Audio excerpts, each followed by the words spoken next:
Bonjour à toutes et à tous, ravi de vous retrouver pour cette nouvelle manifestation du cercle wbwinebusiness.fr. Notre conférence du jour est parrainée par Alpetis et elle a pour thème « La retraite, la préparer pour la vivre pleinement ».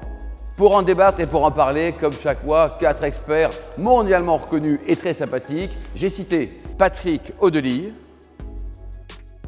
Christian Catsutolo, Lisa Vince, Philippe Geffroy.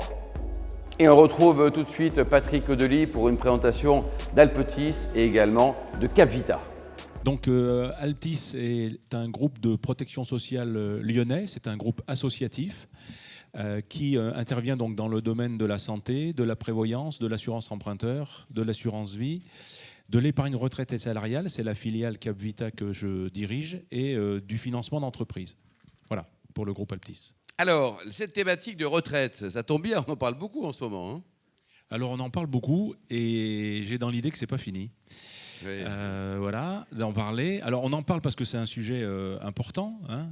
Les pensions, c'est quoi? C'est 13% du PIB. C'est quand le gouvernement dépense 1 000 euros, il y en a 262 qui vont aux retraites, à peu près 205 sur la santé. Puis après, on tombe à 97 ou 98 pour l'éducation. Donc, c'est un sujet d'importance qui concerne énormément de monde. Donc, on n'a pas fini de régler les soucis sur ce sujet. Voilà, il faut un petit peu d'histoire quand même. C'est un système qui a été créé en 1945, au sortir de la guerre, avec un âge à la retraite de 65 ans à l'époque, quand l'espérance de vie était à 60. Donc c'était relativement facile à financer. C'est un système qui repose effectivement sur la solidarité intergénérationnelle, évidemment. Les cotisations qui sont prélevées sur nos salaires d'aujourd'hui servent à payer la pension de nos anciens. Donc c'est quand même quelque chose de vertueux. Il y a un faisceau de contraintes qui oblige les gouvernements successifs à essayer de réformer ce système pour le conserver. Je parlerai que des facteurs démographiques. Hein. On a gagné 20 ans d'espérance de vie depuis 1945. On a arrêté d'en gagner depuis quelques mois, mais aujourd'hui, l'espérance de vie d'un homme de 60 ans comme moi, c'est 23 ans. D'une femme de mon âge, c'est 25. Donc effectivement, ça n'avait rien à voir avec quand ça a commencé. Donc on a une dégradation du rapport cotisant-cotisé. Aujourd'hui, il y a 1,7 cotisants qui portent un pensionné. Donc il y a des choses à faire. C'est un système de retraite qui est sur 3 niveaux. Vous avez les 2 premiers niveaux. Le premier niveau, c'est la retraite de base. Elle est en annuité, elle est obligatoire et elle fonctionne par répartition. Le deuxième niveau, c'est pour les salariés Agirc-Arrco, qui fonctionne par points, qui est aussi obligatoire. Et vous avez un troisième niveau qui, lui, est celui dont s'occupe ma société, c'est l'épargne retraite complémentaire ou surcomplémentaire ou supplémentaire, c'est le niveau par capitalisation. Mais celui-là, il est facultatif. Quand on parle, vous devez entendre beaucoup parler de SAM. Alors, ce n'est pas celui qui ne boit pas, enfin, c'est aussi celui-là, mais c'est le salaire annuel moyen sur les 25 meilleures années. Ce qu'on oublie souvent de dire, c'est que c'est limité au plafond annuel de la sécurité sociale, retenez aujourd'hui 44 000 euros, et que le taux plein, par lequel on multiplie le salaire annuel moyen pour les salariés, c'est 50%. Ce n'est pas la moitié d'un taux. Le taux plein, c'est vraiment 50%. Et il y a un autre facteur qui joue dans le calcul de la retraite de base des salariés, c'est la durée d'assurance, c'est-à-dire le nombre de trimestres acquis par rapport au nombre de trimestres requis. Donc la loi Touraine avait prévu 172 trimestres requis pour les gens qui partaient à partir de la génération 1973. On verra tout à l'heure que la réforme actuelle a avancé cet âge à 1965. Donc il y a beaucoup de choses qui se passent. Alors, ce que la réforme prévoit, je vais aller vite parce que vous avez dû l'entendre dans la voiture ou dans le taxi en venant, le lire. Enfin bon, l'âge légal repoussé à 64 ans en 2030. Première génération concernée, 1968. C'est sûrement pas fait exprès, mais ça tombe comme ça. Des départs anticipés pour ceux qui ont commencé tôt, c'est-à-dire à 62 ans, à 58 ans pour ceux qui ont commencé à 16 ans, 60 ans pour ceux qui ont commencé entre 16 et 18. Bon, tout ça est encore en discussion, mais ça va être fixé, je pense, très rapidement. Une meilleure prise en compte de la pénibilité avec, pour les gens qui ont des métiers pénibles. La pénibilité, ça reste encore à définir, mais c'est un critère quand même très important dans cette réforme. Donc des points plus faciles à obtenir, des suivis médicaux à peaufiner au fil du temps, le cumul emploi-retraite et la retraite progressive encouragée et facilitée. On ne sait pas encore comment. Pourtant, je pense que c'est une opinion personnelle, je me permets. C'est deux choses qui sont à creuser, ça, le cumul emploi-retraite et la retraite progressive. Ça permettrait d'aplanir plein de difficultés, à la fois pour les salariés et à la fois pour nos gouvernants. Un index en fait pour l'employabilité des 50-65 ans, ou 64 du coup, puisque là j'étais à 64. Il faut savoir qu'en France, il y a seulement un tiers des plus de 60 ans qui ont un salaire, enfin qui sont actifs. Je parle pour les salariés évidemment. Donc ça c'est un des plus faibles taux d'Europe et on a énormément de choses à régler si on veut repousser l'âge de la retraite à 64 ans quand des entreprises à partir de 58, 59, 60 ans ne pensent qu'à pousser les salariés dehors. Donc c'est quand même un faisceau de difficultés sur le sujet.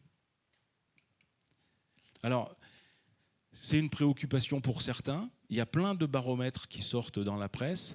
Le dernier Odoxa, qui est sorti en octobre 2022, nous disait, je vous donne quelques chiffres très très rapidement, mais 57% des Français n'ont pas confiance dans le système de retraite. 66% d'entre eux pensent qu'ils n'auront pas une pension suffisante pour vivre comme ils vivaient quand ils étaient salariés. 2 tiers. Et pourtant, 60% des gens déclarent ne rien avoir fait pour la préparer. Et c'est une difficulté majeure. Alors, on dit la retraite, qu'est-ce que c'est? L'arrêt de la vie professionnelle. Moi, je rencontre des gens tous les jours et je peux vous dire que l'arrêt de la vie professionnelle, pour certains, c'est une délivrance, c'est une libération. Vraiment, il y en a qui sont très, très heureux. Pour d'autres, c'est une nouvelle vie qui commence. Et pour d'autres, c'est un abîme quand ils habitent à la montagne et un abysse quand ils habitent à la mer. C'est vraiment quelque chose de difficile, surtout quand c'est impréparé. Donc nous, on milite énormément pour que cette nouvelle vie à inventer, elle soit vécue pleinement, sereinement. Et pour ça, ça nécessite effectivement d'avoir anticipé un certain nombre de choses, financièrement, évidemment, mais tout le monde ne le fait pas, et surtout, et peut-être aussi psychologiquement. Donc les différents moyens, je vais passer très vite, hein, j'ai 10 minutes, il faut que je respecte, mais ils ne sont pas exclusifs l'un de l'autre. Hein. Vous avez effectivement de l'immobilier, Christian en parlera beaucoup mieux que ce que je pourrais faire. Il y a des outils financiers pour préparer sa retraite, hein, l'assurance vie, les livrets, enfin bon, il y a plein d'outils. Et puis il y en a des spécifiques qui ont été créés dernièrement par le gouvernement, c'est suite à la loi Pacte, le plan d'épargne retraite et les plans d'épargne entreprise et les plans d'épargne retraite collectifs. Donc toutes ces solutions ne sont pas exclusives les unes des autres. Tout est une question de besoins, de moyens, d'équilibre, de dosage. Et ça, c'est plutôt le métier de l'ISA. Sur la loi Pacte, je passe très vite aussi, elle a créé un produit, le plan d'épargne retraite, avec 2 modalités de souscription, individuelle ou collective via, l'entremise de l'entreprise. Et puis 3 compartiments, quelle que soit la modalité de souscription choisie. Le premier, baptisé individuel, où vous pouvez effectivement verser des cotisations qui seront bloquées jusqu'à votre départ en retraite, que vous pourrez sortir en capital et que vous pouvez, au moment où vous les versez, déduire de votre revenu imposable. Un compartiment collectif qui permet aux salariés de mettre le fruit de l'épargne salariale, intéressement, participation, abondement, sur le plan d'épargne retraite collectif quand l'entreprise en propose. Aujourd'hui, si vous êtes dans une entreprise qui propose de l'intéressement, de la participation, vous avez 2 choix. vous avez soit vous percevez c'est le fruit de ces intéressements et participations, et ils sont imposés, ou alors vous les mettez dans un plan d'épargne entreprise si l'entreprise en propose, et les sommes sont bloquées 5 ans. La loi Pacte ouvre une troisième voie qui permet de dédier tout ou partie de ces sommes, intéressement, participation, abondement, à la retraite, en bloquant justement ces sommes jusqu'au moment où vous prendrez votre retraite.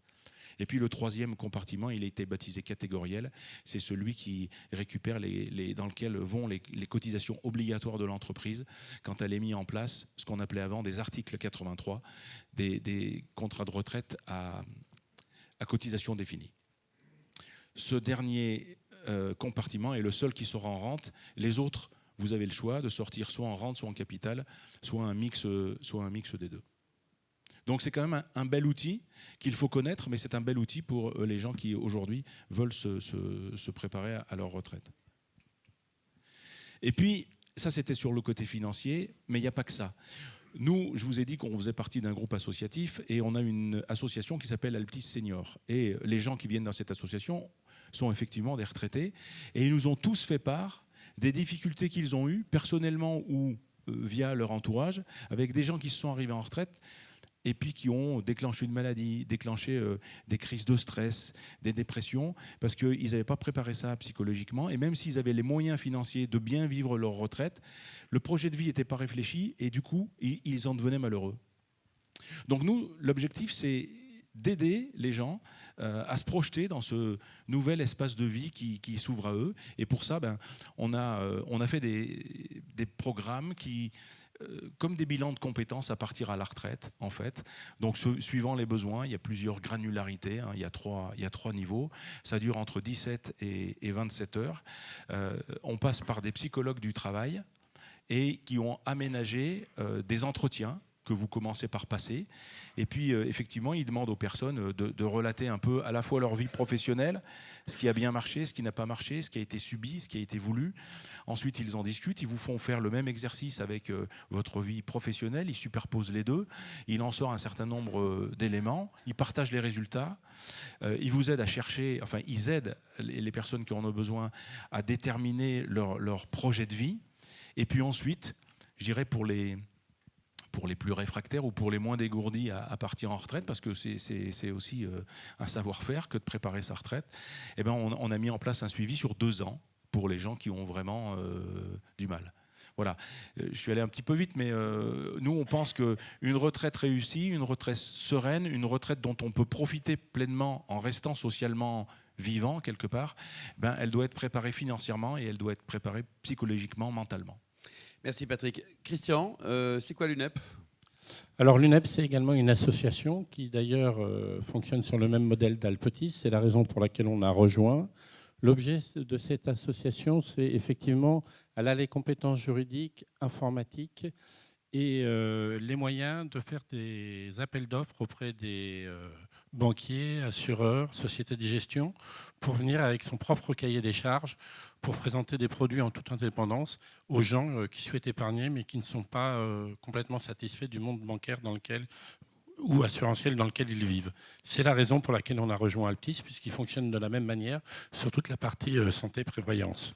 Il y a combien de personnes, de membres, d'adhérents, on va dire ? Alors, d'adhérents sur la partie assurance, il y en a un petit peu plus de 30 000. D'accord. Et ensuite, sur le reste, il y en a beaucoup plus, on dépasse les 100 000, mais surtout ce qui ne nécessite pas de l'assurance n'est pas obligatoire dans le cadre de la gestion collective de contrats. Alors, les solutions, la baguette magique. Alors, d'abord, il n'y a pas de magie. Je vais juste faire un rappel sur 3 choses qui me semblent quasi intangibles au moment où on est à la retraite. La première des choses, même si ça semble une lapalissade, c'est le logement. C'est un point qui est extrêmement important. Le deuxième point, c'est la santé. Il faut savoir qu'un peu plus de 75% des dépenses de santé se font dans les dernières années de sa vie. Et si on conjugue tout ça avec le fait qu'à partir du moment où on est à la retraite, dans la majorité des cas, il n'y a plus de création de nouvelles de richesses. Ça veut dire qu'on ne peut pas mettre en péril ou en danger ce qu'on a construit tout au long de sa vie. Il faut faire extrêmement attention pour pas qu'il y ait un effet de ciseau sur le fait que si on n'est pas globalement propriétaire de son logement, on a un risque permanent sur ce sujet-là. Et la deuxième chose qui est extrêmement importante, si on ne s'est pas préoccupé de sa santé, avec toutes les charges que ça génère, puisque la santé c'est un poste de plus en plus important quand on vieillit, plus les charges inhérentes à l'immobilier, que ce soit les taxes ou l'entretien, ne cessent de monter, avec un niveau de retraite qui se plafonne. Et tout ça cumulé avec une augmentation, je dirais, de la durée de vie, on voit apparaître d'une manière très significative aujourd'hui dans un certain nombre de régions. Je peux citer Biarritz, je peux citer Menton, je peux citer Royan, bien sûr il y a les grandes villes, où un certain nombre de personnes qui ont bien réussi socialement et financièrement dans la vie, se trouvent en bonne santé 20, 25 ans, voire 30 ans après, et se trouvent dans une situation où, dans bien des cas, on voit fleurir des demandes de mise en viager, parce que les gens veulent rester chez eux et pouvoir continuer à profiter de leur maison.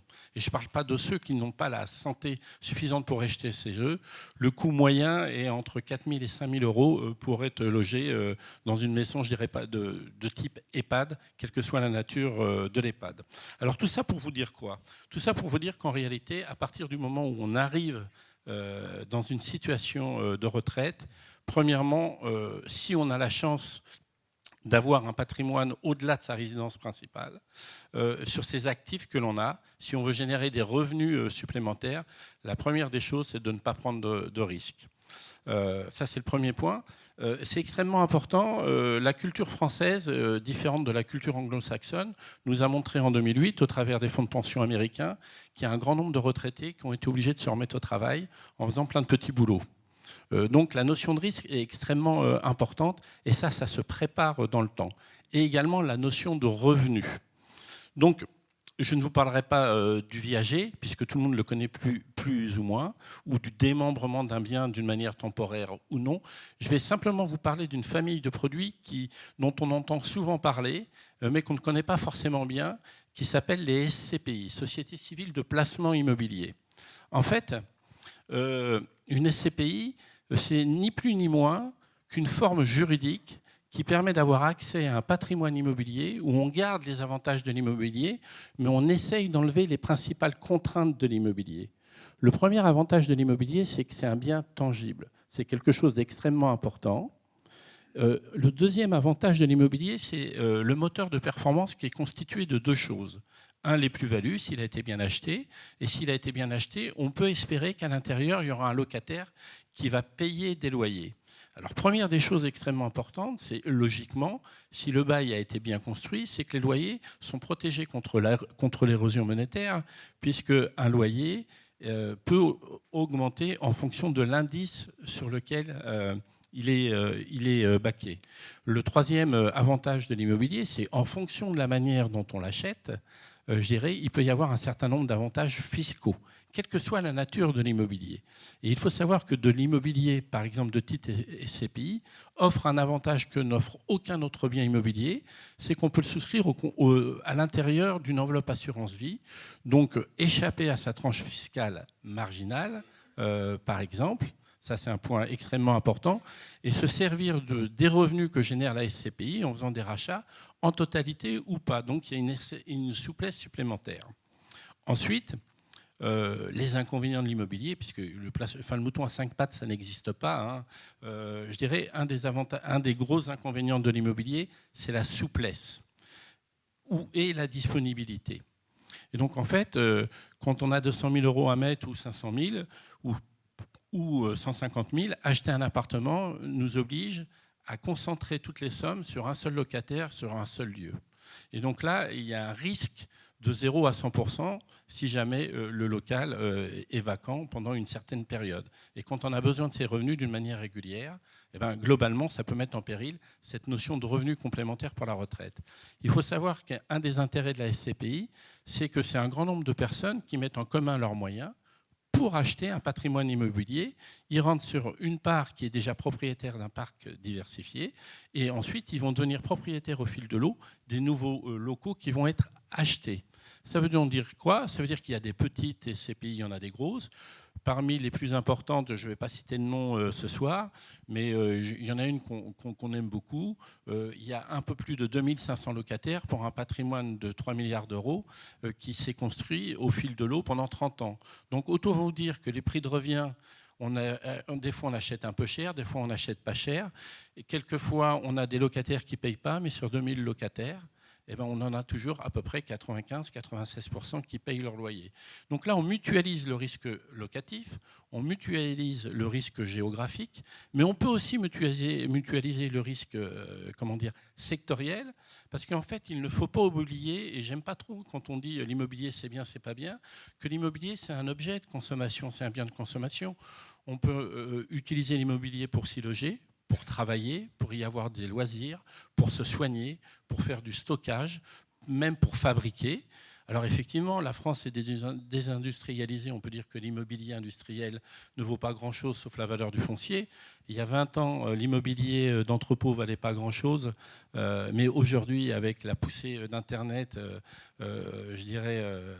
Les locaux de proximité du dernier kilomètre valent très très cher. Les sous-sols dans Paris valent une fortune aujourd'hui à la périphérie de Paris. Et donc en fait l'immobilier, la SCPI permet d'accompagner ces habitudes de consommation.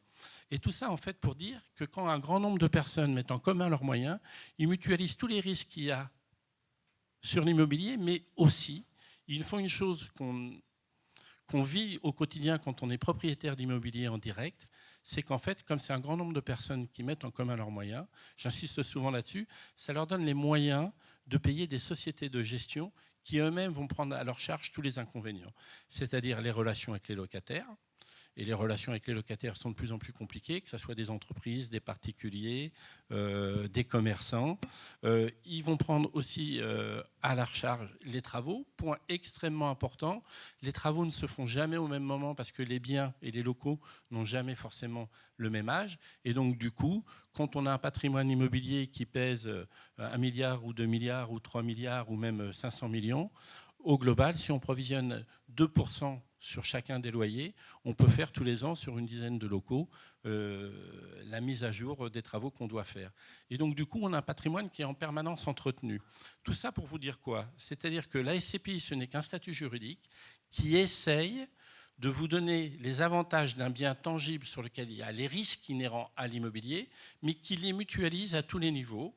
Et donc du coup, pour les personnes qui veulent préparer leur retraite ou qui sont à la retraite, c'est un bien qui est de l'immobilier sans les soucis, avec une mutualisation de tous les risques.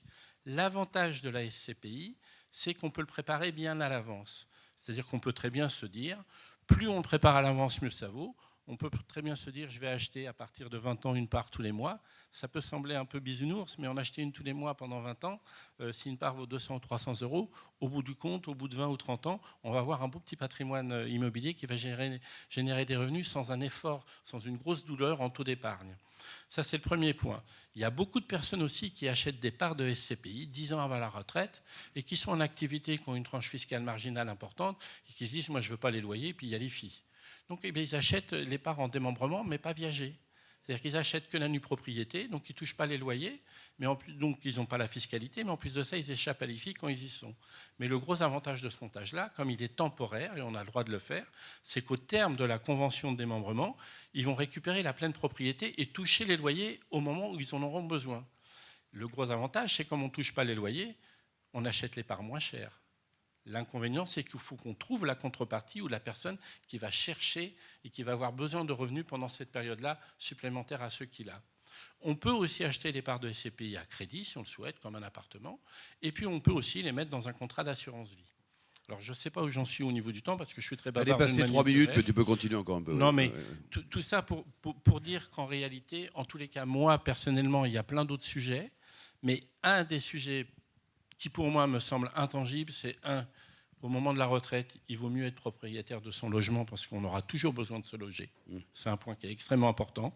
Il faut avoir pensé à ce sujet de la santé qui peut coûter extrêmement cher et qui peut faire que si on ne l'a pas prévu, on va être obligé d'aller piocher dans son capital. D'accord ? Et puis ensuite, comme va vous le dire Lisa, chacun a sa propre organisation, sa sensibilité à un certain nombre de marchés. Mais en tous les cas, sur l'immobilier, quand il est bien géré en tant qu'investissement, la SCPI répond assez bien à cette problématique de rapport rentabilité-sommeil, on va dire.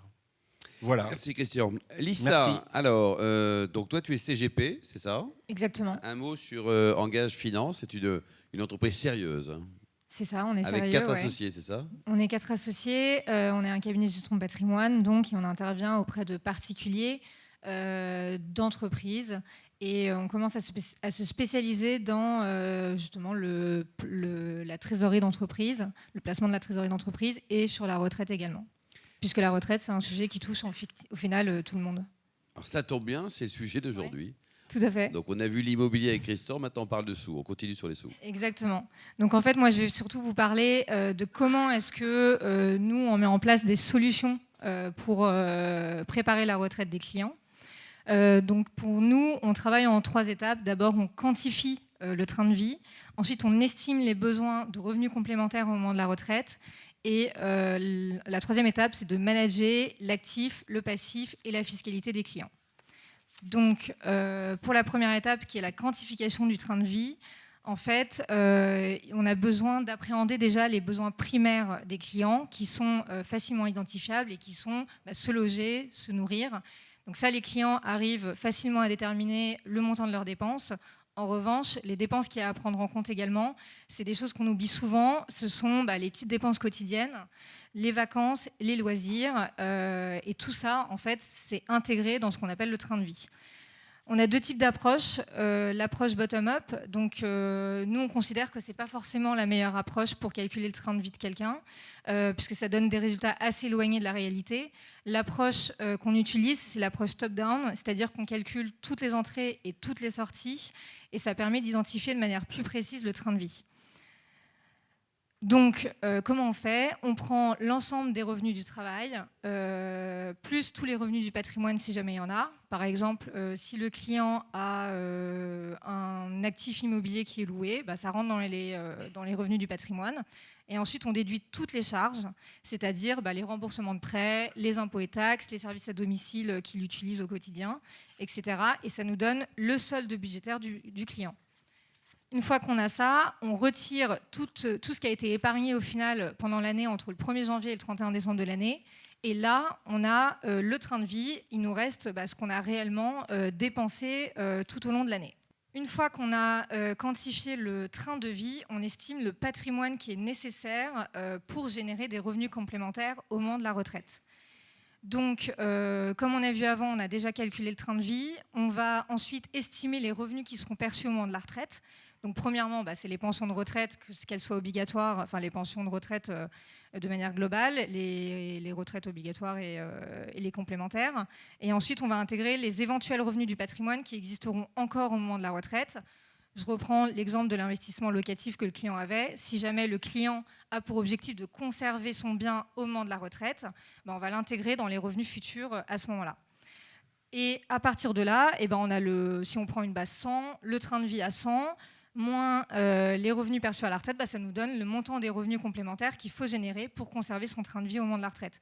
Parce que contrairement à ce que certains clients nous disent, au final, le train de vie ne diminue pas du tout au moment de la retraite et parfois même il augmente parce qu'on a plus de temps, donc on voyage plus, on prend plus de temps pour ses loisirs, etc. Après, on a deux cas de figure. Soit le patrimoine est déjà constitué. Donc là, l'objectif, c'est de générer un rendement avec le patrimoine qu'on possède déjà. Soit parce qu'on a déjà un certain âge, on a constitué un patrimoine au fur et à mesure du temps, on a reçu des donations, des successions, etc.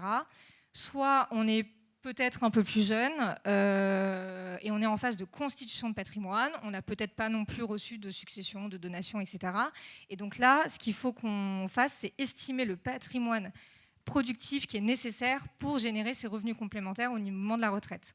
Et donc là, on prend en compte aussi beaucoup de choses. Les frais peuvent augmenter au fur et à mesure du temps. Donc ça, on le prend en compte. Il y a des projets aussi qui peuvent arriver. On peut avoir, par exemple, pour projet, on habite à Paris, on a sa résidence principale à Paris, et on se dit qu'au moment de la retraite, on va déménager pour aller s'installer, au soleil, à la montagne, etc. Donc on va prendre en compte cette envie de partir, cette revente de la résidence principale éventuelle pour le réinvestissement plus tard, les éventuelles donations et successions qu'on va recevoir, ou les donations à consentir parce qu'on a des enfants et qu'on veut les aider. Donc une fois qu'on a déterminé le train de vie et donc les revenus complémentaires nécessaires dont on a besoin pour conserver son train de vie au moment de la retraite, on manage le passif, l'actif et la fiscalité pour atteindre ces objectifs-là. Donc le premier, c'est le levier de la dette.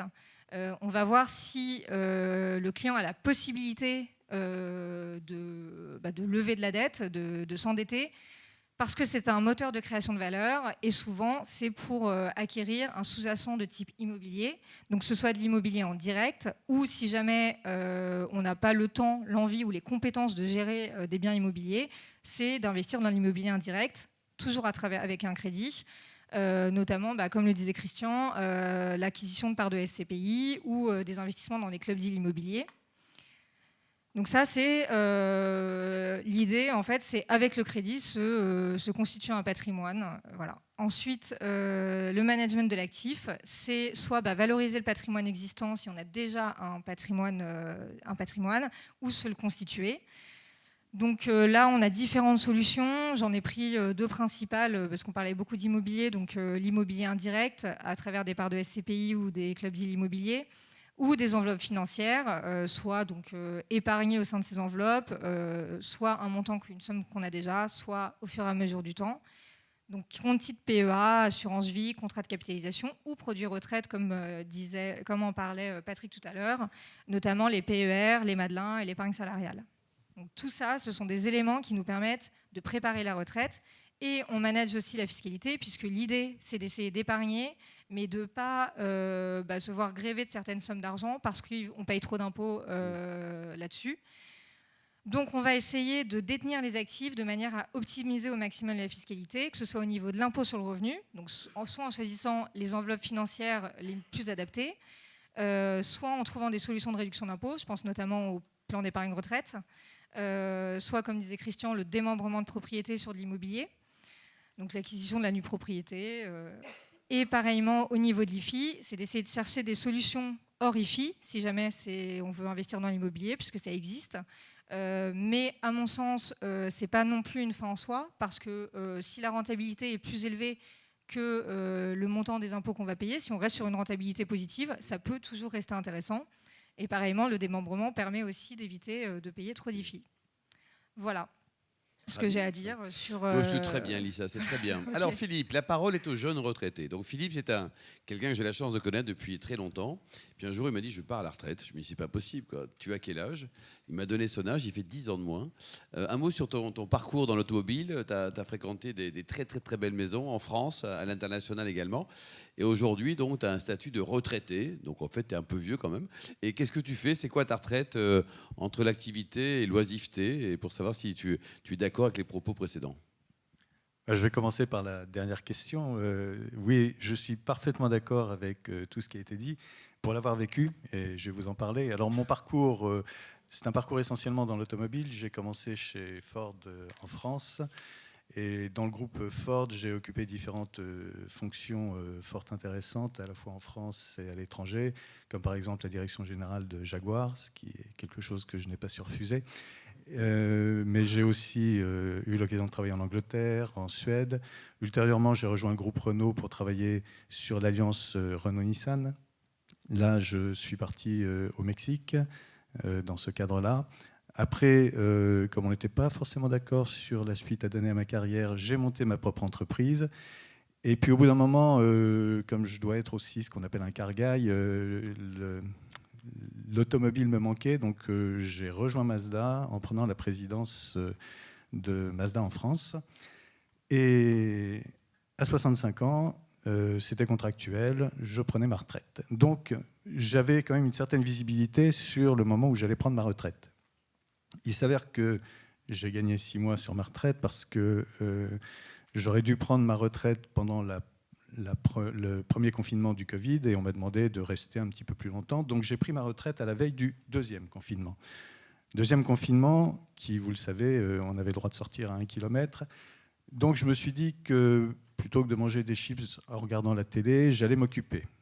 Alors, j'avais quand même dans l'idée de m'occuper avant, et je reviendrai là-dessus. Je confirme 2 choses. Je confirme que la retraite, c'est un choc financier, même quand on l'a préparé, et c'est un choc psychologique. Alors quand je suis arrivé pour prendre ma retraite, j'ai fait ce qu'il fallait faire, c'est-à-dire que un peu plus d'1 an avant de la prendre, j'ai contacté les différents organismes. Vous l'avez compris, j'ai eu différentes activités, salariées, non salariées, à l'étranger. Donc je vous incite et je vous invite à préparer très tôt, surtout pour ceux qui ont une carrière un peu pas tout à fait linéaire, préparez très tôt votre retraite avec des organismes financiers, et quand vous aurez fini, vous vous direz que la bonne nouvelle, c'est qu'on ne prend qu'une fois sa retraite dans sa vie. Parce que c'est particulièrement pénible, long, fastidieux, et aujourd'hui, on a beaucoup de mal à avoir des interlocuteurs qui vont suivre votre dossier. Vous avez toujours un nouveau auquel il faut raconter votre vie à chaque fois. Ce n'est pas très intéressant, au final. Alors, moi, j'étais là-dedans. J'avais, je dirais, relativement bien, je me rends compte que je n'ai pas fait tout comme il aurait fallu le faire, mais j'avais relativement bien préparé ma retraite sur le plan financier. Et puis j'ai un ami qui était dans une grande boîte française, qui un jour, à 60 ans, me dit « Écoute, j'ai bénéficié d'un package génial, j'ai pris ma retraite. » Il s'est acheté une Porsche Macan S, il était généreux, il a offert une Mini One à sa femme. Pour ceux qui connaissent, c'est l'entrée de gamme, donc égalité de traitement. Bref, tout ça pour vous dire qu'il était très heureux, il est parti. Et puis, 2 ans après, il était en dépression. À cause de la Mini, quoi. Probablement. C'est le problème. Il aurait dû acheter plus gros, oui. Oui. Bref, en dépression, alors que c'est un garçon qui avait fait une carrière tout à fait étonnante, qui était solide, que je connaissais bien, avec lequel j'ai fait beaucoup de voiles, en l'occurrence. Donc, j'étais quand même assez scotché, et ça m'a fait beaucoup réfléchir. Parce que c'est vrai que quand on est dans des postes de direction, on a un agenda qui est cadré à 6 mois, qui est quasiment bloqué à 3 mois. Donc on n'y pense pas, mais c'est des choses qui sont assez routinières, les réunions, etc., les conventions, enfin bref, je ne vous fais pas le détail, mais en l'occurrence, quand on se retrouve à la retraite, on n'a plus du tout ce cadre. On se retrouve un petit peu tout seul.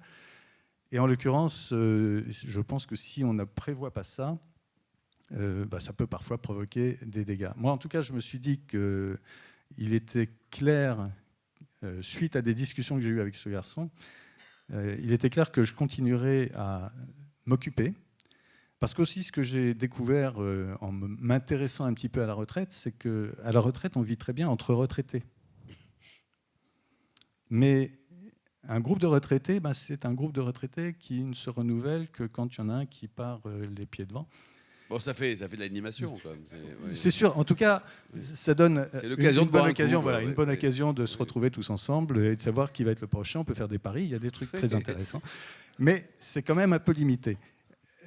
Moi, j'ai fait le choix de monter une boîte pour accompagner des jeunes entrepreneurs.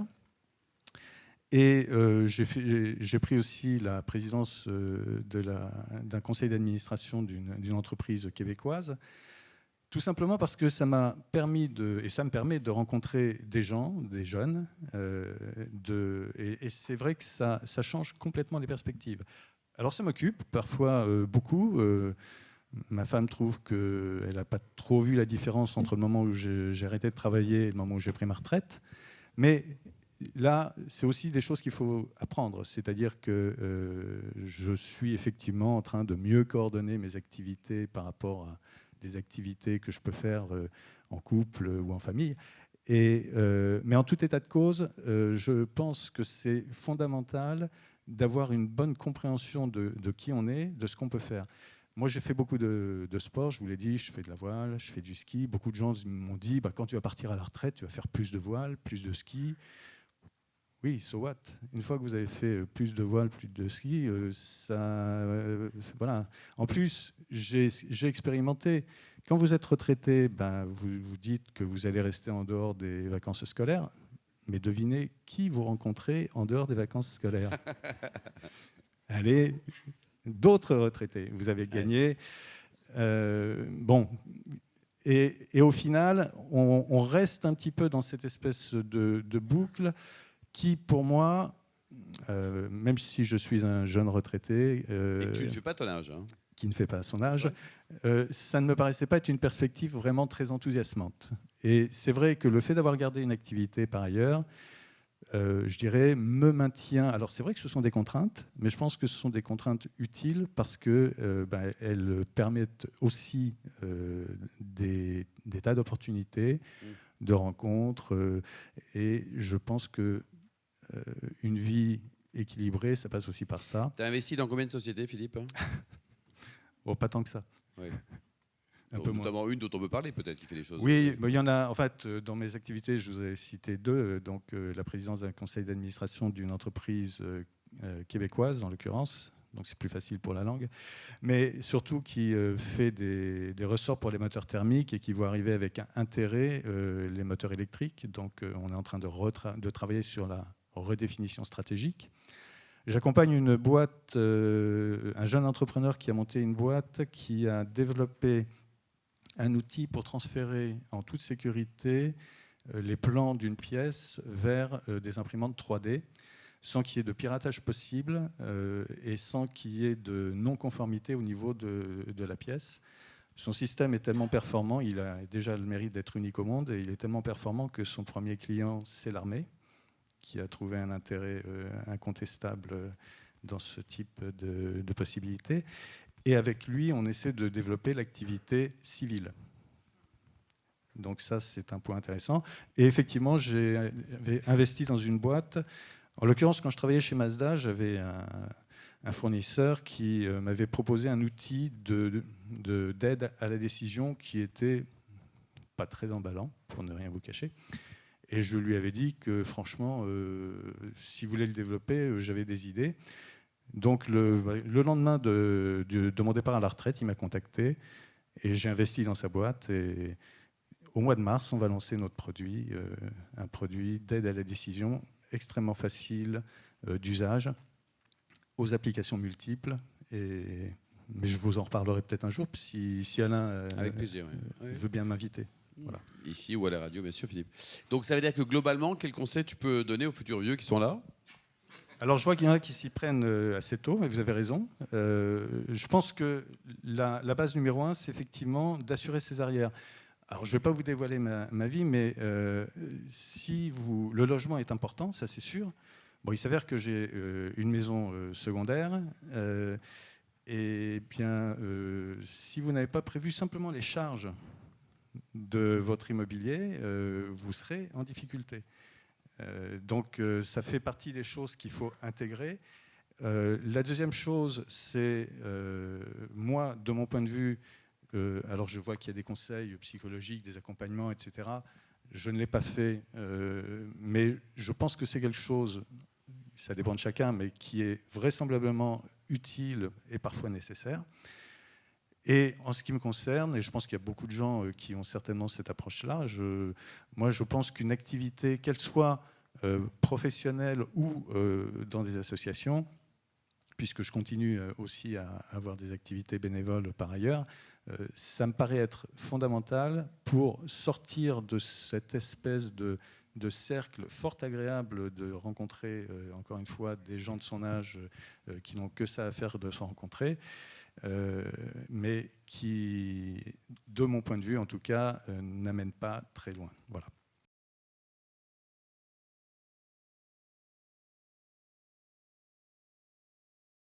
Oui, probablement. On a certainement besoin d'un sas de décompression ou de désintoxication, appelez ça comme vous voulez. Mais je pense qu'effectivement, un arrêt brutal dans certaines positions n'est pas sain. Mais encore une fois, il y aura d'autres expériences que la mienne. Moi, je pense réellement que, en ayant discuté avec cet ami, une fois où on pensait qu'il allait mieux, et au bout de 5 minutes, il était au bord des larmes, il m'a dit, si tu peux continuer à travailler, fais-le. Ouais. Je trouvais que c'était un bon conseil et je l'ai fait. Christian, qu'est-ce que tu en penses? Tu dis qu'il y a plusieurs cas de figure hein, sur quand la retraite arrive. Il y a des gens joyeux, en pleine forme comme Philippe. Il y en a d'autres qui pètent un peu les plombs, qui sont fatigués.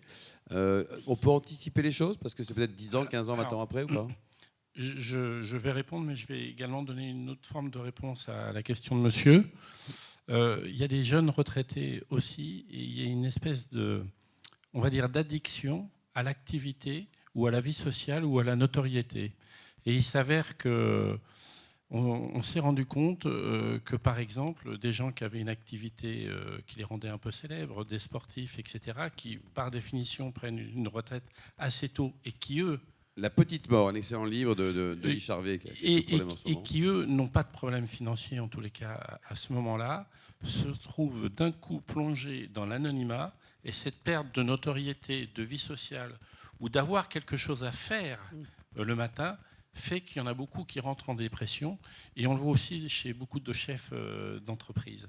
Et donc c'est un sujet qu'il ne faut pas négliger du tout, comme vous le disiez, pour préparer le départ à la retraite. C'est cet aspect-là du vide, en fait, qui s'offre à nous si on ne se bouge pas pour l'affronter. Oui, à part qu'un président de Mazda, ça gagne que beaucoup plus qu'Mbappé. Hein. J'en suis pas sûr, excusez-moi. Je voudrais m'inscrire en faux. Maintenant, la question, c'est... Justement, qu'est-ce qu'on peut anticiper ça? Est-ce qu'on peut préparer? Parce que Philippe l'a abordé très bien et il a eu des très bons conseils. J'aurais tendance à dire que pour l'anticiper, il faut en avoir les moyens. Et la meilleure solution pour en avoir les moyens, c'est de démarrer le plus tôt possible.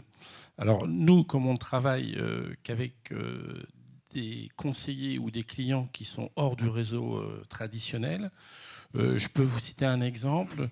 On a un de nos partenaires, et d'ailleurs c'est ce que Félissa a avec des clients très très jeunes, qui leur dit, bah voilà, en général quand on démarre dans la vie, on est locataire. Quand on arrive avec sa première petite amie, on s'installe, etc. Puis la deuxième. Alors ça, j'en sais rien, chacun sa vie. Enfin, je ne connais pas la tienne. Mais moi non plus, d'ailleurs. En tous les cas, ce qu'ils leur proposent, si votre loyer est de 900 €, faites comme s'il était de 1000 € et mettez 100 € de côté par mois. Et chacun fait ce qu'il veut avec ses 100 €. Il achète des parts de SCPI, il achète des actions parce qu'il a du temps devant lui. Mais le simple fait d'avoir 40 ans devant soi ou d'en avoir 5, ça change tout. Donc le seul conseil, la conjoncture, ce que sera fait demain, des performances, des produits, de la manière dont on va vivre, on n'en sait rien. Mais la seule chose dont je suis sûr, moi, c'est qu'il vaut mieux mettre 100 francs ou 100 € tous les mois pendant 40 ans, que t'es pas tout jeune, toi, quand même. J'ai plus de cheveux. Je ne suis pas à la retraite, mais je ne suis. Ou alors t'es suisse. Je n'ai pas son âge, mais j'en suis vraiment pas loin. Ce que je veux dire par là, c'est que si on s'en rend compte 2 ou 3 ans avant la retraite, je veux dire, c'est beaucoup plus douloureux et c'est beaucoup plus incertain. Lisa, après, si tu avais croisé Philippe il y a 30 ans, tu aurais dit quoi? Tu aurais analysé comment la chose? Tu l'aurais écouté?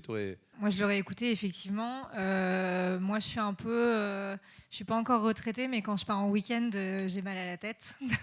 Ah oui. Ouais, serais-tu hyperactif par hasard comme fille? Peut-être un peu, ouais. Très bien, c'est une excellente maladie. Je suis déjà un peu accro au boulot, donc il me reste quelques années à bosser. J'ai un peu peur de la suite. Mais oui, bien sûr, j'aurais écouté ses conseils et qui ont l'air très pertinents. Et puis de toute façon, il est le plus à même d'en parler puisqu'il est déjà dans la situation d'être à la retraite, ouais. Et en tout cas, par rapport aux gens qui ont des profils du type hyperactif, qui sont un peu drogués au boulot, je crois qu'il y a une règle qui est absolue. J'ai pu la vérifier, mais aussi en parler beaucoup. C'est continuer à se lever tous les matins, oui, même quand on n'a rien à faire. Parce que les gens qui commencent à lâcher... ils ne se lèvent pas, puis à 10h, ils sont un peu pâteux, puis à midi, ils ne savent pas toujours où ils en sont. Bref, je ne vous fais pas de dessin. Et c'est généralement comme ça que ça part en vrille. Donc, ça ne va pas pour tous les profils, encore une fois, je pense que, mais pour les gens qui sont dans l'hyperactivité, c'est clé, ne pas lâcher son rythme, même si c'est une contrainte. Parce que c'est vrai, on l'a tous vécu professionnellement. Il y a des jours où on aurait préféré rester au pieu, mais bon, il y avait du taf, donc on y est allé. Quand on est à la retraite, je pense qu'il faut avoir cette volonté de continuer, de garder un rythme. Je ne suis pas militariste, mais je me souviens que quand j'ai discuté avec... j'ai fait mon service militaire. Mais à l'époque, au-delà de ça, ce qui m'avait frappé, c'est que quand même, on nous occupait alors qu'on n'avait rien à faire. Faire tourner les camions, ça prend du temps.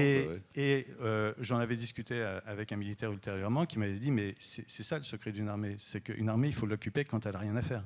Parce que quand elle fait la guerre, entre guillemets, elle sait ce qu'elle a à faire. Patrick, un commentaire peut-être ou un conseil sur les propos là, de Philippe? Oui, moi c'est la conviction que tout ça s'anticipe. Alors financièrement, plus on commence tôt, moins l'effort à fournir est douloureux. Il peut même être indolore. Et nous, on a certaines personnes qui nous disent, moi j'ai calculé, j'ai 35 ans, je peux mettre 65 € par mois. Très bien. Mettez-les, oubliez-les. Quand les gens me demandent combien est-ce qu'il faut que je mette, je dis la somme que vous êtes capable d'oublier tous les mois. Et donc il y a des gens qui peuvent oublier 50 € par mois, puis il y a des gens qui peuvent oublier 5 000 € par mois. Bon voilà. Il y en a plus d'un côté que de l'autre. Mais enfin, on a beaucoup de gens. Et moi je leur dis toujours, mettez de côté très tôt, tous les mois, régulièrement, d'abord parce que ça lisse le risque, et vous ne le faites avec les sommes d'argent que vous êtes capable d'oublier. Donc grosso modo, celles dont vous n'avez pas besoin. Ça, c'est pour le côté financier. Alors, le côté psychologique, il ne se prépare pas 35 ans avant quand même. Il ne faut pas non plus exagérer. Quand je parle d'anticipation, je dis 4-5 ans avant, il faut commander à se dire... Mon projet de vie, ça va être quoi plus tard? Est-ce que je veux me retrouver H24 avec mon épouse que j'adore, mais on va se regarder dans les yeux si on n'a pas d'activité ni l'un ni l'autre, est-ce qu'on va pas s'ennuyer? Est-ce que si à force de voyager, on ne va pas épuiser nos amis? Certains ne pourront pas forcément suivre, même si on est à l'aise financièrement. Bon, donc il y a un certain nombre de choses à anticiper, une nouvelle vie à redessiner. Et puis après, c'est la diversité de la vie. Il y a des gens qui vont devoir s'occuper de leur famille, d'autres qui vont avoir envie de faire du sport, d'autres d'aider des startups à démarrer, d'autres encore recréer une entreprise, d'autres encore faire du bénévolat. Dans le groupe Altis, on est 650 personnes comme moi à être sanctionnées tous les mois par une fiche de paye, et 650 bénévoles qui œuvrent pour le développement du modèle. Bon voilà, et c'est des gens qui effectivement donnent une raison d'être à leur retraite et du coup à leur vie. Christian, l'immobilier a toujours un côté rassurant, sécurité pour tout le monde, y compris les jeunes générations? Oui, en tous les cas en France, c'est certain, parce que c'est du tangible et on le vit tous d'une manière ou d'une autre. Et donc c'est assez rassurant. Alors ensuite, il y a 40 ans, on pouvait acheter à peu près n'importe quoi, on était sûr que.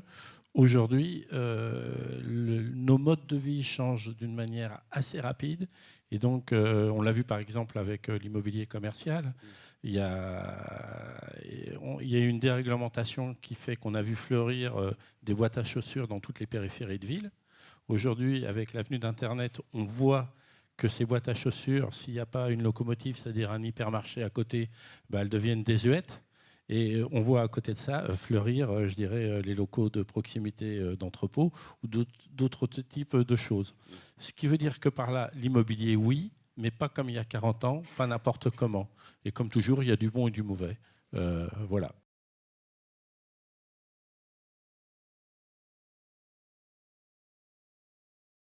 Alors, il y a de l'inquiétude, et il y a de l'inquiétude parce qu'il n'y a pas beaucoup de certitude et de consensus. C'est-à-dire que vous trouvez autant de gens qui vous disent que la démographie va faire que le déséquilibre va s'accroître, et puis vous avez autant de gens qui vont vous dire mais non, les générations d'après-guerre, elle va décéder, et du coup, on aura beaucoup moins de retraités à porter, et donc ça va passer. Donc ça, le fait qu'il n'y ait pas de consensus sur grand-chose, finalement, ni sur les moyens de redresser le système, ni sur le fait qu'il y ait besoin de le redresser, ça crée de l'inquiétude chez les clients. Ce que je vois beaucoup chez les clients, par contre, c'est une évolution qui a été très rapide en 2 ans et demi. Il y a 2 ans et demi, nos partenaires, conseillers en gestion de patrimoine, quand ils allaient voir un client, ils avaient besoin, ils me l'avaient demandé, j'en avais d'ailleurs mis un sur mon site, ils avaient besoin d'un simulateur de retraite pour rentrer dans le sujet et pour faire toucher du doigt au client quelle allait être la chute de revenus. 40%, 30%, 60%, enfin, en fonction des revenus, votre taux de remplacement, plus vous gagnez bien votre vie, moins le taux de remplacement est important. Bon, eh bien, aujourd'hui, ce simulateur, on peut tout tracer maintenant sur Internet, il n'est pas utilisé. Donc je me suis un peu étonné de ça et je me suis dit, tiens, est-ce qu'il ne marche plus? Si, il fonctionne très bien. Mais quand on interroge les conseillers en gestion de patrimoine ou les courtiers avec lesquels on travaille, ils nous disent, nos clients nous disent, arrêtez avec vos simulations, on a compris. Arrêtez de remuer le couteau dans la plaie, on a compris. En retraite, sur le plan financier, on va morfler.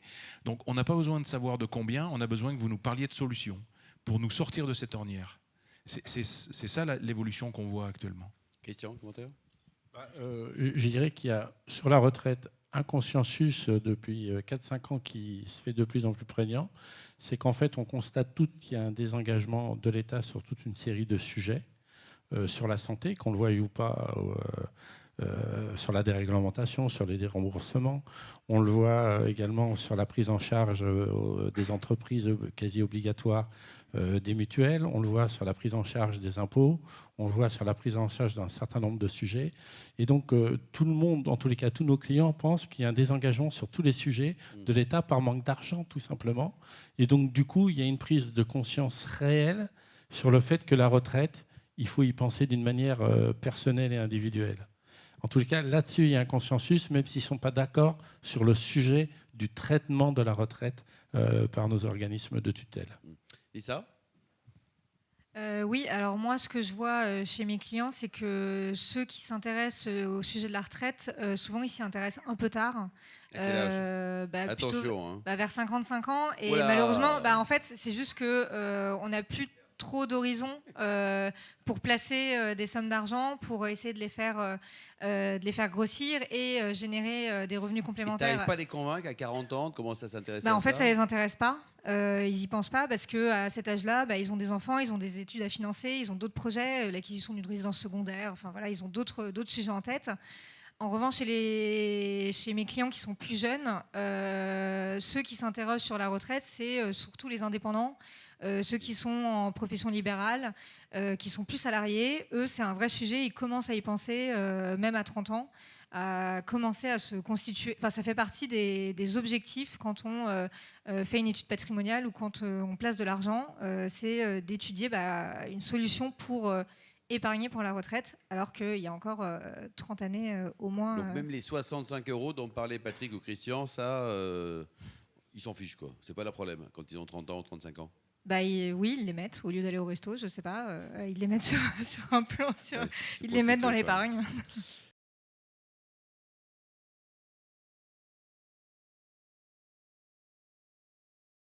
Alors, de ma connaissance, en tout cas, il n'y a pas de système magique.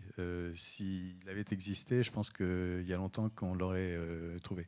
Je vais prendre un exemple avec lequel j'avais un peu travaillé et qui m'a intéressé. C'est le système suédois qu'on a cherché à nous, soi-disant, adapter en France. Je vous rassure, ça ne correspond pas du tout. Là-bas, c'est un système par points que vous accumulez en fonction de votre salaire, etc.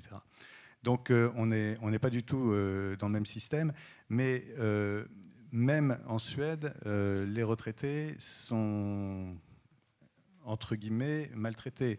Je vais être très clair, en France, les retraités, nous sommes les mieux traités. Je vous avais suivi, hein, donc les retraités, nous sommes les mieux traités. C'est bien en France qu'on est les mieux traités à la retraite à l'heure actuelle. Tous les autres systèmes de retraite européens sont moins généreux que le système français. Même le système danois. Donc, après, si vous observez je ne vais pas vous faire un cours détaillé parce que ce n'est pas l'objet, mais si on regarde, la plupart des autres pays sont plutôt vers les 67 ans, voire plus pour certains. Donc, il y a un autre phénomène aussi qui probablement est intéressant ou qui vaudrait le coup de s'intéresser, c'est que la façon dont on finance les retraites en France, il y a beaucoup de financements croisés, c'est-à-dire qu'il y a beaucoup de financements qui sont hors des revenus générés par les cotisations de retraite, etc., etc. Et il y a quand même des estimations qui sont de l'ordre de 65 milliards par an de financement externe qui permettent d'équilibrer pour le moment le système. Bon, donc je vous laisserai apprécier ça et je vous laisserai surtout vous renseigner parce que c'est quelque chose qui ne sort pas beaucoup. Moi, ça m'intéresse parce que j'ai bien l'intention de la toucher, ma retraite. J'espère bien. Mais c'est aussi, en prévision de ça, je pense que l'inquiétude, elle existe partout. Je vous ai dit, j'ai travaillé en tant qu'indépendant. Donc, en tant qu'indépendant, j'ai fréquenté d'autres indépendants. À l'époque, j'ai croisé des gens qui étaient très fiers de ne pas payer. À l'époque, il y avait le RSI. Le RSI, c'est ça commence par un B, ça finit par un L notoire. Il y a des gens qui réussissaient à ne pas payer leur cotisation retraite. J'en ai recroisé un très récemment qui est à la retraite. Il a fait un burn-out, non? Il n'a pas fait un burn-out, mais il s'en mord un peu les doigts. Parce que vu ce qu'il touche aujourd'hui, puisqu'il n'a pas cotisé, il réalise qu'il a fait une erreur. Et lui, il bosse, mais il ne bosse pas par choix. Ouais. Donc voilà. Moi, je ne peux qu'abonder dans tout ce qui vient d'être dit. Sur le plan financier, commencer le plus tôt possible. 50 ans, c'est pas trop tard, mais c'est pas terrible quand même. Ouais, il est plus jeune, beaucoup plus jeune, Fred. Cette résonance internationale, comment ça se passe, au moins en Europe? Qu'est-ce qui passe? En fait, en Europe, on est effectivement les plus gâtés, ce qui a pour effet dans les autres pays que les gens se prennent en charge beaucoup plus tôt. Les Espagnols, les Italiens à leur manière, les Anglais notamment, les Suédois, je ne sais pas, mais les Anglais se prennent en charge beaucoup plus tôt pour se constituer individuellement un pécule en vue de leur retraite. Quand on discute un peu, moi j'ai un ami qui est allemand, il s'intéresse donc à ce qui se passe sur la retraite actuellement, mais ça le fait sourire. Je vois bien. Il me dit... la retraite est à quel âge d'ailleurs en Allemagne? C'est 68, non? Oui, c'est plus tard, c'est 67. Ouais. Ouais, 67 ouais. Donc il me dit, vous reculez de 62 à 64, et ça fait tout ça... Enfin, c'est incroyable. Ça le fait sourire. Enfin, pour lui, c'est ridicule.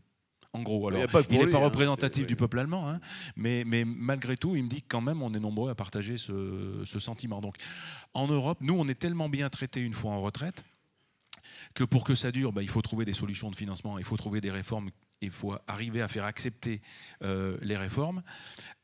Mais on est tellement bien traités que ça nous laisse un peu dans une situation d'assistanat qu'on voit moins dans la plupart des pays d'Europe. Ouais. Question ?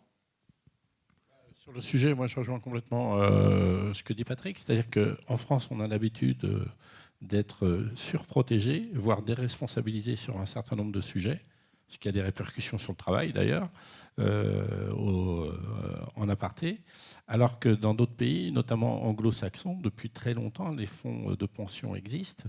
Ça a été évoqué plusieurs fois pour régler les problèmes de retraite depuis des décennies en France. On n'a jamais pu réellement le mettre en place. Et donc, du coup, en France, on n'a pas cette culture financière qu'ont les autres. Et quand je disais en 2008, à la suite de la crise des subprimes, il y a un certain nombre de personnes qui se sont remis au travail. Bien sûr, ils étaient contrariés, mais ça faisait partie des choses qu'ils avaient déjà culturellement, inconsciemment engrangées. Et donc, ils se sont remis au travail, tout simplement. Chose qui est complètement impensable. Je pense qu'en France, on a une mentalité qui est quand même complètement différente vis-à-vis d'un certain nombre de prestations qui nous ont toujours été données par l'État. Ouais, le dû, l'éternel dû. Lisa, tu as un commentaire sur ce qui se passe ailleurs ou pas? Ta boîte, elle est franco-française pour l'instant? Ma boîte est franco-française pour le moment. J'ai pas trop de commentaires. Enfin, le sujet de la retraite, ça fait... moi, j'ai toujours entendu parler de réformes de retraite qui n'ont pas forcément abouti. C'est vrai que quand j'étais salariée au départ de ma carrière, ça m'intéressait pas forcément, j'étais dans une petite boîte, ça m'intéressait pas forcément d'avoir le statut cadre pour avoir de meilleures cotisations retraite.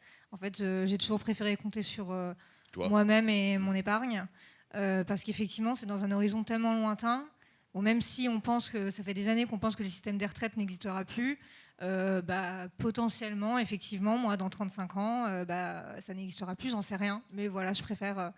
compter sur moi-même pour préparer ma retraite. Et puis moi, je suis favorable, après, j'ai pas d'aversion au risque, mais je suis favorable à la retraite, à la préparation par capitalisation en investissant sur des actions, etc. Essayer de générer une performance peut-être plus intéressante. Bon, donc la retraite à 67 ans, aucun problème. Aucun problème. Aucun problème.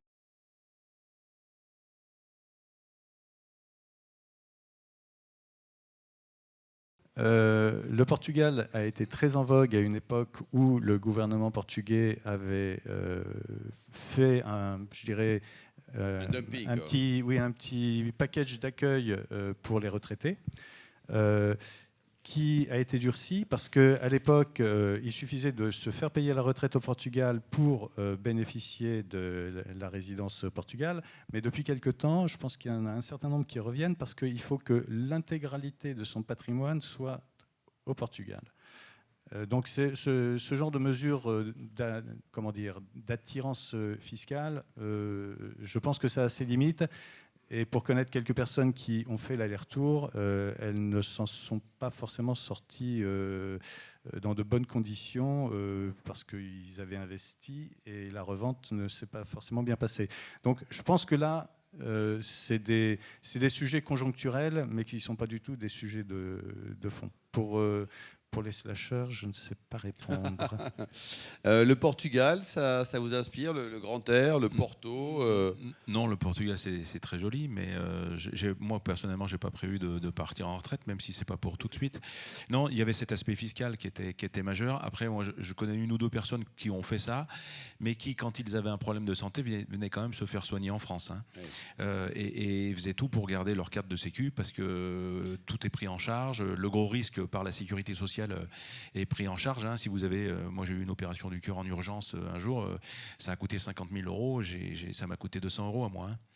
Hein. Et j'ai été pris en charge quand vous allez dans certaines îles ou pays, si vous n'avez pas les moyens de payer, on ne vous soigne pas.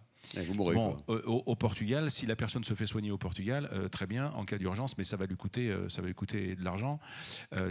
Donc la plupart, moi les gens qui ont fait ça, c'était pour des raisons fiscales et elles avaient pris l'habitude de revenir se faire soigner en France. Donc pour le coup, c'est pas terrible.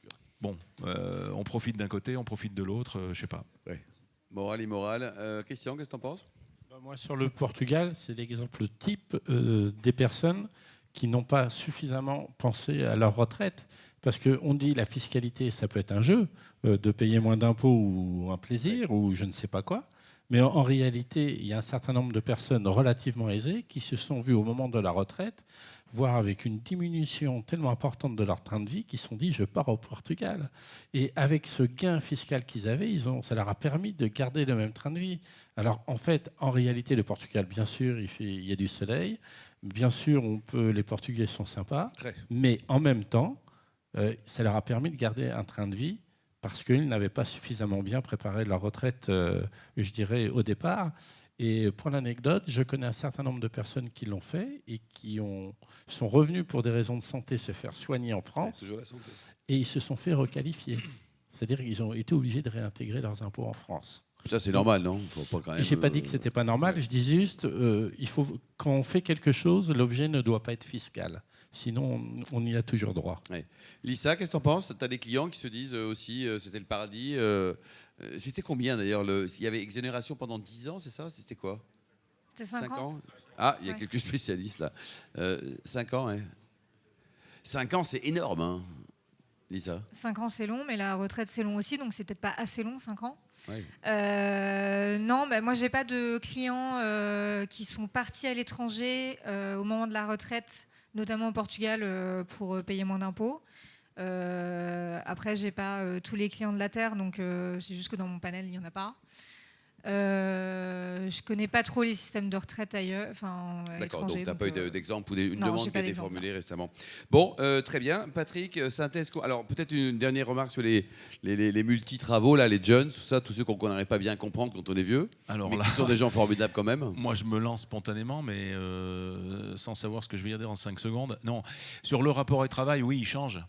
Il change, c'est évident. Moi, je regarde mon père, il a fait une boîte dans laquelle il est resté, et puis après, il Michelin. a fait une sorte de non. Pire encore, Total. Ah, Total, oui. 20 milliards de profits, bravo voilà, Total. Oui, non, mais voilà. Moi, j'ai déjà fait plusieurs boîtes, et quand au bout de 10 ans, j'en ai fait 5, j'en ai pas fait beaucoup, à 60 ans, mais je me rappelle encore de mon père quand je lui ai dit, ben voilà, je travaille pour les filiales de Paribas, je fais du financement d'entreprise, et je vais changer, je vais faire de l'assurance vie et de la gestion de patrimoine. Mon père, sur le coup, m'a rien dit, il est allé voir ma mère, il a dit, va voir ton fils, il est devenu fou. Parce qu'il a un bon job et il veut en changer. Bon, donc il y avait déjà une incompréhension, vous voyez, et puis finalement, maintenant, il comprend, il se dit, finalement, tu avais bien fait, et puis ta mère t'avait répété que je t'avais traité de fou. Je dis oui, elle était venue me le dire, mais bon. Et puis mes enfants font complètement autre chose. Ils ont 30 ans, ils ont déjà fait plusieurs métiers, dans plusieurs langues, dans plusieurs pays. Voilà, tout change, et effectivement, mon père était extrêmement attaché à sa boutique, et aujourd'hui, il l'est toujours, et il paye très cher son énergie, mais il s'en fout parce que c'est Total, et comme il a des actions, il prend des dividendes. Bon, non, mais c'est une logique comme ça. Il est très, très, très fidèle. Moi, je l'ai un peu moins été, et alors, effectivement, quand j'écoute mes enfants, ils vont être fidèles à la boîte qui leur donnera des travaux intéressants, des jobs, des missions intéressantes et avec du sens, qui va bien avec ce qu'ils ont dans la tête et dans les conditions dans lesquelles ils ont envie de l'exercer, avec le télétravail qui chamboule tout. Donc voilà, je ne sais pas quoi vous dire d'autre, mais ça bouge, et ça bouge de plus en plus vite, et je pense que ça bougera encore dans les années à venir d'une manière colossale.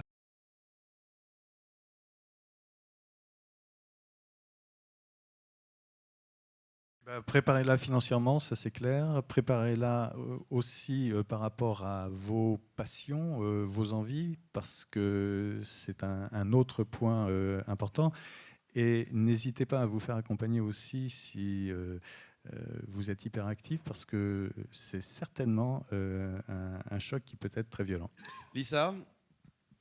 Moi, je vais parler de ce que je connais. C'est qu'effectivement, il faut la préparer financièrement le plus rapidement possible. Plus on est jeune, mieux c'est.